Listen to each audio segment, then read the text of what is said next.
Դե ինչ, Իրանը զորավարժություններ է սկսել Հորմուզի նեղուցում, իսկ Միացյալ Նահանգները երկրորդ ավիակիրն է ուղարկում տարածաշրջան։ Պատերազմի նախապատրաստություն է հեսա։ Իմ կարծիքով այո, համենայն դեպս եթե հիշում եք նախորդ անգամ 5 անգամ բանակցելուց հետո 5-րդ բանակցությունների փուլից հետո 6-րդը դեռ չսկսվեց այդ հարձակումը Իսրայելի կողմից եւ որին այնուհետև միացավ Ամերիկայի Միացյալ Նահանգները, այս անգամ ինչպես Reuters-ն է հաղորդում, երկու անանուն աղբյուրներ Ամերիկայի Միացյալ Նահանգների կառավարությունից հայտնել են Reuters-ին, որ Ամերիկայի Միացյալ Նահանգները այս պահին նախապատրաստում է շաբաթներ տևող ռազմական գործողություններին, այսինքն ի տարբերություն նախորդ անգամվա, երբ ամերիկյան ուժը չէր մասնակցում, այսպես ասենք, իսրայելյան հակագրողներին եւ հարվածներին, այլ միայն պաշտպանում էր Իսրայելի օդը եւ միայն այդ վերջին ծանր ուրեմն ռումբերի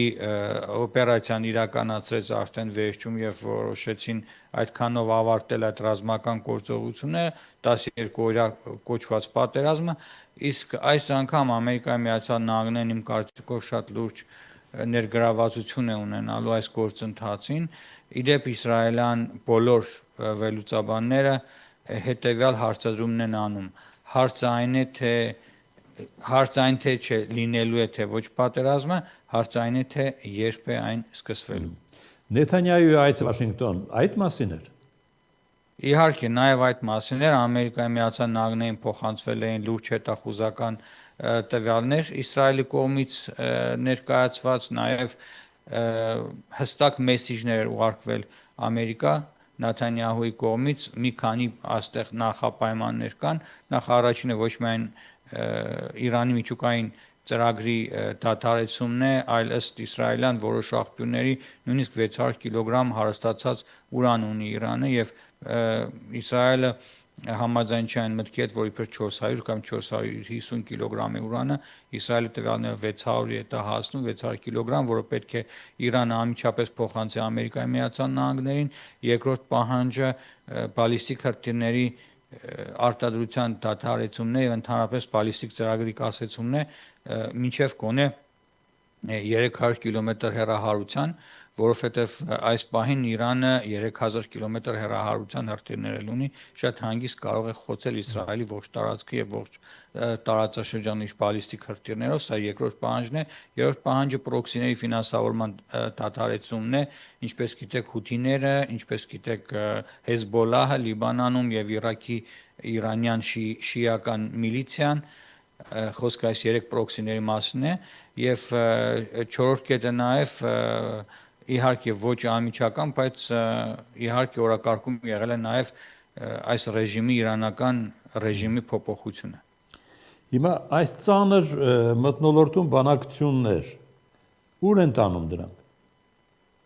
Դուք գիտեք, որ Իրանը բանակցում է ոչինչի մասին, այսինքն այսօր կարդացի Reuters-ում եւս մեկ այլ ուշագրավ հոդված, որ իրանական կողմը ասում է, որ ամերիկյան կողմին փոխանցել է փաթեթ, փոխշահավետ համագործակցության, նավթի, գազի եւ մի շարք այլ ոլորտների հետ կապված, սա ուղղակի ժամանակ են ցկում երկու կողմերն, սա շատ հստակ երևում է այսօր Իսրայելն էլ երկրի ուրեմն հյուսիս արևելյան հատվածներում նաև որոշակի զորավարժություններ է անցկացնում արտակարգ իրավիճակների դեպքում մարդկանց էվակուացնելու, տարհանելու հետ կապված ոստիկանության, շտաբ օգնության ուժերի, բանակի եւ թիկունքի հատուկ ծառայությունների մասնակցությամբ։ Այսինքն երկուստ զորավարժությունները իրականացվում են, ինչպես դուք նշեցիք Հորմուզի նեղուցում Իրանը ռազմական զորավարժությունները իրականացնում, ամերիկյան Ջերարդ Ֆորդն էլ արդեն 3 օր է գալիս է տարածաշրջան, սպասենք մինչև նա տեղ կհասնի, ըստ նախնական տվյալների երևի մինչև մարտի առաջին կեսը արդեն այն կհասնի Մերձավոր Արևելք, փաստորեն նույնիսկ այս պայծրությամբ Ամերիկայի Միացյալ Նահանգները շատ ավելի հզոր ուժեր ունի կուտակած տարածաշրջանում, քան 1990 թվականի վերջ 91 թվականի սկիզբ Իրաքի դեմ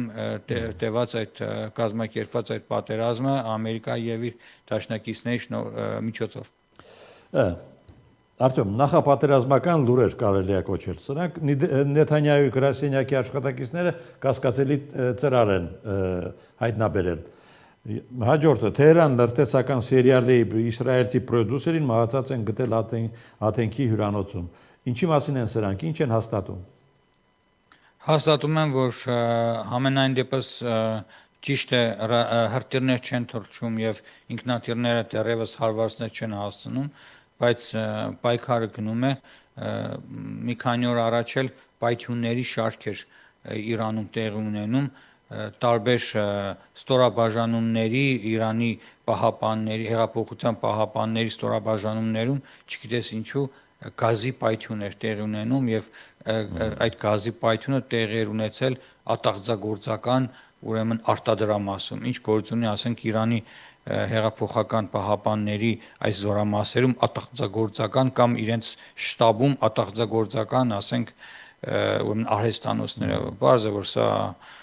Իսրայելի հատուկ ծառայությունների աշխատանքն է եւ ես ձեզ վստահեցնում եմ որ Իրանի ժողովուրդը շատ մեծ աջակցություն է ցույց տալիս Իսրայելի հատուկ ծառայություններին ինչ այսօր իդեպ եւս մեկ լրտես էին իսրայելյան այսինքն հայտնի դարձավ իսրայելյան մամուլին որ եւս մեկ Իրանի համար աշխատող ազգությամբ արաբ լրտես էին ձերբակալել հրեական հետախույզները Բայց Թեհրանը չի էլ թաքցնում Արտյոմ որ ամերիկյան հարվածների դեպքում պատասխանը կստանա Իսրայելը Դե գիտեք ինչ երբ որ հեղափոխությունը տեղի ունեցավ երբ որ այս չալմավոր ռեժիմը եկավ ծայրահեղ մարտակերների ռեժիմը եկավ իշխանության նրանք ժամացույց էին տեղադրել Թեհրանի հրապարակում կենտրոնական եւ հետ հաշիվ էր այդ ժամացույցը ցույց տալիս հաշվում էր այն օրը թե երբ է Իրանը ոչնչացնելու Իսրայելը այդ ժամացույցը այնքան թարս պտտվեց մինչեւ փշացավ թափեցին գնաց այդ ժամացույցը բայց փաստացի գուցե նոր ժամացույց են գնել տեղակ չեմ բայց ամենայն դեպս միշտ Իրանը չի էլ թաքցրել Իսրայել պետությունը սիոնիստական ռեժիմը այսպես կոչված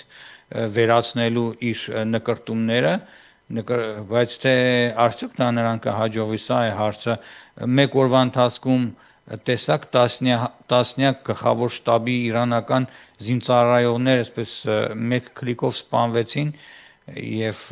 տեսակ ինչպիսի հարվածներ հասցվեցին Իրանին 12 օրվա ընթացքում ճիշտ է Իսրայելն էլ ցավոտ հարվածներ ստացավ բայց դրանից Իսրայելը պարտություն չկրեց կամ այստեղ ավերվածություններ չառաջացան ուղղակի այս ռեժիմների հետ պատերազմը ինչպես գիտեք Իսրայելը հարվածում է միայն ռազմական օբյեկտներին նրանք հարվածում են զուտ միայն տեղ հասնելու նպատակով այստեղ պարոն Մնացակայան մի հատ շատ լուրջ խնդիր կա որ վերջերս չեն խոսում ընդհանրապես նախ Իրանը ստանում է այսօրին բավական լուրջ հրթիռային համակարգեր եւ Չինաստանից եւ Ռուսաստանից նաեւ մասնակի այսինքն համալրվում է չինական եւ ռուսական հրթիռներով որոշ տեղեկություններ ես 300 նույնիսկ ես 400 հակաօդային պաշտպանության հրթիռներ Ռուսաստան ուղարկել Իրանին այս օրերին խոսք է գնում նաեւ մի քանի խոշոր բեռնատար ինքնաթիռների մասին որոնք հրթիռային համակարգեր են Չինաստանից բերել ուրեմն Իսրայել այս անգամ բավականին լուրջ մարտահրավերների առջև են կանգնած ցավոք սրտի եւ Իսրայելի մերձավոր արևելքի երկնքում իրար հանդիպելու են չինական, ռուսական արտադրության եւ ամերիկյան եւ իսրայելյան արտադրության հրթիռները եւ սրանով նաեւ պայմանավորված բավականին լուրջ մարտահրավերներ են տարածաշրջանում ուրեմն նետված թե Հայաստանի համար թե Իսրայելի հայկական համայնքի եւ թե Իրանի հայկական համայնքների համար ուղղակի դժվար է ուղղակի պատկերացնել թե եթե միլիոնավոր ասենք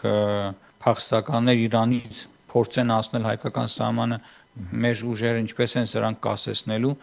ասենք տեսեք հիմա Թուրքիան շատ ակտիվ կերպով Իրանի հետ ունեցած իր սահմանակցին բուֆերային գոտի է ստեղծում, պատնեշներ է ստեղծում եւ մեծ քանակությամբ զենք ու զինամթերք է կուտակել այս հատվածում, որովհետեւ չթույլ տա հանկարծ պատերազմի դեպքում ասենք իրանցիներին խորը ներթափանցում դեպի Թուրքիա։ Իսկ մենք ինչ ենք անում այս հարցը շատ հետաքրքիր է։ Վստահ եմ, որ կառավարությունը այս հարցի մասին մտածել է, գուցե ասենք ցուցադրելու կամ ինչ-որ հայտարարություն անելու կարիք չկա, բայց ես օրինակ կոչ կանեի մեր կառավարությանը չափազանց զուս մնալ մանավանդ Ամերիկայի Միացյալ Նահանգների հետ վերջին հարաբերությունների հետ կապված, գիտենք, որ նաև ռազմական օդանավեր են իջել Հայաստան ամերիկյան արտադրության, այս մասին մենք տեղեկացանք Իսրայելի 12-րդ հեռուստաալիքի ռազմական մեկնաբաններից մեկի հաղորդած տվյալներից, որ Ամերիկայի Միացյալ Նահանգները օդանավեր ծանր ուրեմն բեռնված ուղարկում է Boeing-ներ եւ Հայաստան եւ Ադրբեջան, բավականին հետաքրքիր ինֆորմացիաներ էր սրանք, ու հայկական ամուլը իհարկե հայեր այդ մասին չեն խոսում եւ կարիք էլ չկա խոսելու, համենայն դեպս հասկանում ենք, որ բավականին լուրջ մարտահրավերներ են եւ սա հայոց նոր պետականության պատմության մեջ առաջին անգամ է, որ Ամերիկայի Միացյալ Նահանգները նման մեծ քանակությամբ բեռնատար ինքնաթիռներ է իջեցնում Հայաստան։ Դե այդ բեռնատարները իջել են Վենսի այցը կազմակերպելու համար, կա այդպիսի բացատրություն դրան։ Դե այլ բացատրություն չէի սպասում։ Լավ, հիմա մի կարևոր հանգամանքի մասին։ Իսրայելում ապրողի աչքերով, արդյոք ինչ պետք է անել, որ հայ-իսրայելական հարաբերությունները չզիջեն իսրայելա-ադրբեջանական հարաբերությունները։ Ցավոք սրտի արդեն 23 տարուց ավելի ես անընդհատ փորձում եմ այստեղից մեսիջներ ուղարկել Հայաստանի կառավարությանը, նույնիսկ Ռոբերտ Քոչարյանի կառավարությունից սկսած, որ ասելով Իսրայել հասկանում ես Ամերիկայի Միացյալ Նահանգներ, ասելով ԱՄՆ հասկանում ես Իսրայել, այսինքն բարեկամանալով Իսրայելի հետ դու շատ ավելի հեշտ ու դյուրին հարաբերություններ կհարթես Ամերիկայի Միացյալ Նահանգների հետ։ Այս հասարակ ֆորմուլը ցավոք սրտի Հայաստանում շատ դժվարությամբ են ընկալում, խոսքս կառավարության մասին է, իսկ այսօր արդեն շատ մտավորականներ, շատ կուսակցությունների ղեկավարներ, մարդիկ արդեն հասկացել են, որ Իսրայելը այսօր կապված Թուրքիայի որպես գործոն մեր ձար արևելքում, հատկապես Սիրիայի նվաճումից հետո, այս Ջուլանի կառավարության ստեղծումից հետո եւ Սիրիան գրավելուց հետո բավականին լուրջ մարտահրավերներ ու ձեռնոց է նետել Իսրայելին եւ Իսրայելը այս պարագայում, եթե տեսնում եք վերջերս օրինակ Ժաննա Անդրեասյանին այն օրեր առաջ հրավիրել փետրվարի 2-ին Իսրայել, այսինքն ամեն առիթին փորձում են հայ դիվանագետներին, հայկական կառավարության ներկայացուցիչներին հրավիրել։ Իմ կարծիքով Հայաստանը պետք է շատ լուրջ աշխատի Իսրայելի հետ հարաբերությունների զարգացման հետ կապված, տեսեք անընդհատ չգիտես ինչու տարբեր նարատիվներ են Հայաստանում ուրեմն անընդհատ պատտվում, որ Իսրայելը համար 1 թշնամին է Հայաստանի, Իսրայելը ամենաշատ զենքն է վաճառել Ադրբեջանին, բայց մոռանում ենք Ռուսաստանի վաճառած միլիարդավոր դոլարներով զենքերի ու հաստակողական զենքերի մասին։ Իսրայելը երրորդ տեղում է Ռուսաստանից ու Բելարուսից հետո, սա չպետք է մոռանանք։ Հետո 44% նավթի Իսրայելը ստանում է մինչև այսօր Ադրբեջանից, եւ հետաքրքիր նորություն ձեզ ասեմ, որ Վենեսուելայի Մադուրոյի պատմությունից հետո հնարավոր է, որ Իսրայելը սկսի արդեն ավելի էժան նավթ ձեռք բերել Վենեսուելայից ամերիկյան տանկերների միջոցով, որը կկրկնակի հուսամ կնվազեցնի Իսրայելի կախումը Բաքվի նավթից եւ ես զգում եմ որոշակի, ասենք, մեսիջներ նաեւ Իսրայելի արտգործնախարարության կողմից ուղղված Բաքվին, քանի որ Բաքուն ինչքան էլ որ ցկտի միջնորդ լինել Թուրքիայի հետ հարաբերություններ, Իսրայելի հարաբերությունների կարգավորման հետ կապված, ամենայն դեպս վերջին այցելությունը Բաքու Իսրայելի արտգործնախարարության շատ հստակ մեսիջ էր Բաքվին, որ Բաքուն այն պետությունը չէ, որը կարող է լինել միջնորդ Թուրքիայի եւ Իսրայելի միջև հարաբերություններում։ Դրան ի հակադարձ մենք ունենք Իսրայելում հայկական համայնք։ Այո։ Հայկական համայնքը, որը կարող է եւ իրականացնել մեր ցանկալի քաղաքական լոբինգը, որը չի արվում այսօր։ Այդ խնդիրը նաեւ սա է, արդյոք։ Խնդիրն այն է, որ քաղաքական լոբինգ իրականացնելու համար բավականին լուրջ ֆինանսական ներդրումներ են պետք, բավականին լուրջ աջակցություն է պետք Իսրայելի հայկական համայնքին։ Խոսելով Իսրայելի հայկական համայնք որպես այդպիսին միավորի մասին, պետք է հասկանալ մոտ 6-7 հազար բնակչություն ունեցող տարբեր երկրի տարբեր քաղաքներում մասնացված բաժանված փոքրիկ համայնքի մասին ենթադրենք 2000 հայ մաքսիմում ապրում է Երուսաղեմում, մոտ 3000 հայ ապրում է Գուշտան կոչվող մեծ Տել Ավիվ այս քաղաքներում եւ մնացած ասենք մոտ 3000 ապրում են նույն ասում ենք մինչև 10000 խառն ընտանիքներով բան, բայց էապես երբ որ ցույց են կազմակերպում 44 օրյա պատերազմի ժամանակ Իսրայելի արտգործնախարարության դիմաց ընդ որում մենք 44 օրյայի ժամանակ 2 օրը մեկ ցույցեր տարբեր տեսակի ելույթներ անդադար կազմակերպել ենք եւ ի տարբերություն ասենք Ռուսաստանի հայերի ովքեր ոչ մի ցույց չկազմակերպեցին, մենք շատ լուրջ մեր ուժերի հնարավորությունների սահմաններում այդ բողոքի ակցիաները կազմակերպել ենք ամենալավագույն դեպքում ամենամարտաշատ ցույցը մոտ 1200 հայ ենք կարողացել հավաքել։ Ցավոք սրտի կա Իսրայել-Հայաստան ներողություն Հայաստան-Իսրայել միջխորհրդարանական բարեկամության խումբ Հայաստանի ազգային ժողովում, որը ոչինչ չի անում այս պահի դրությամբ որևէ աշխատանքներ չի իրականացնում եւ նրա մեջ ընդգրկված են ոչ միայն դիմությունը, այսինքն քաղաքացիական պայմանագիր, այլև ընդդիմադիր կուսակցության բոլոր ներկայացուցիչները, բոլոր կուսակցություններից, բայց որևէ մի քայլ, ասենք թեկուզ խորհրդարանական մակարդակով Իսրայելի հետ Հայաստանի կառավարությունը ոչ մի քայլ չի ձեռնարկում։ Իսկ մենք մեր հեշտին անում ենք մեր աշխատանքները, մենք ունենք գիտեք Պետախտիկվայի մեր միությունները, մենք ունենք այստեղ Հայոց ցեղասպանության տեղադրված հուշարձանը, որը 2020 թվականին ենք տեղադրել եւ նաեւ տարբեր համերգներ են կազմակերպվում տարվա կտրվածքով ապրիլի 24 ենք նշում, այսինքն իսրայելյան տարբեր կազմակերպությունների հետ հատկապես օրինակ Պետախտիկվայի քաղաքապետարանի հետ ենք շատ ակտիվ աշխատում, այսինքն ժողովրդական դիվանագիտությունը մեզանում այստեղ աշխատում է, բայց մենք շատ ավելի մեծ մասշտաբի, այլ մեծ տրամաչափի աշխատանքներ իրականացնելու համար իհարկե Հայաստանի Հանրապետության աջակցություն ունենք, օրինակ շատ կցանկանայինք նույնիսկ կրկնել Իսրայելի մշակութային օրերը Հայաստանում կամ Հայաստանի մշակութային օրերը, ասենք Իսրայելում, որքան լավ կլիներ մեծ, ասենք պարային խմբեր Հայաստանից ընդունենք եւ ասենք ինչպես նախորդ տարիներին էր։ Ամբողջը այսպես բարձր թողի վիճակում է ցավոք սրտի, բայց դրական ազդակներ նույնիսկ կրկնում եմ կան, վերջերս օրինակ Զարե Սինանյանն էր Սփյուռքի գործով գլխավոր հանձնակատարը եկել էր նաև Երուսաղեմ հայկական համայնքի ներկայացուցիչների հետ հանդիպումներ տեղ ունեցան թե Երուսաղեմում, թե Հայֆայում եւ թե Թել Ավիվ Яֆոյում, որտեղ մի շարք կազմակերպությունների ղեկավարներ հետ հանդիպումներ տեղ ունեցան, այսինքն շարժը կա, բայց պետք է շարժը ոչ միայն հայկական համայնքի հետ այդ հարաբերությունները ամրացնել, այլ պետք է աշխատանքներ լուրջ տարվեն